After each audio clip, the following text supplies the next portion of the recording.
తెస్సలోనికి రాసిన రెండో పత్రిక మొదటి అధ్యాయము.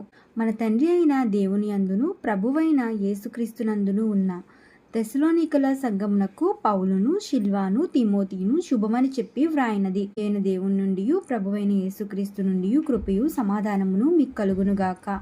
సహోదరులారా, మేమెల్లప్పుడూ మిమ్మును గూర్చి దేవునికి కృతజ్ఞతాస్తుతులు చెల్లించుటకు బద్ధులమై ఉన్నాము. ఇది యుక్తమే. ఏలయనగా మీ విశ్వాసము బహుగా అభివృద్ధి పొందుచున్నది.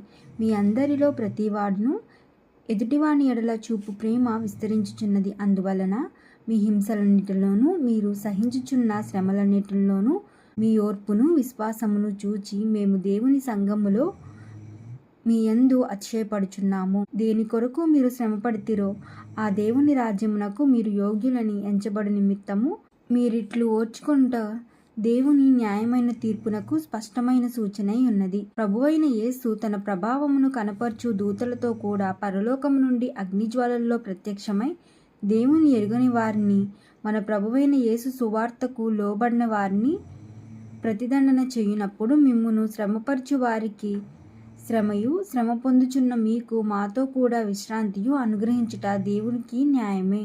ఆ దినమున తన పరిశుద్ధుల యందు మహిమపరచబడుటకును విశ్వసించిన అందరి యందు ప్రశంసింపబడుటకును ప్రభు వచ్చినప్పుడు అట్టివారు ఆయన సముఖము నుండి ఆయన ప్రభావం నందలి మహిమ నుండి పారద్రోలబడి నిత్యనాశనమును దండన పొందుదురు. ఏలయనగా మేము మీకిచ్చిన సాక్ష్యము మీరు నమ్మితిరి. అందువలన మన దేవుని యొక్కయు ప్రభువైన యేసుక్రీస్తు యొక్క కృప చొప్పున మీ యందు మా ప్రభువైన యేసు నామమును ఆయన యందు మీరును మహిమ పొందునట్లు మేలు చేయవలనని మీలో కలుగు ప్రతి ఆలోచనను విశ్వాసయుక్తమైన ప్రతి కార్యమును బలముతో సంపూర్ణము చేయుచు మన దేవుడు తన పిలుపునకు మిమ్మును యోగ్యులుగా ఎంచునట్లు మీ కొరకు ఎల్లప్పుడూ ప్రార్థించుచున్నాము.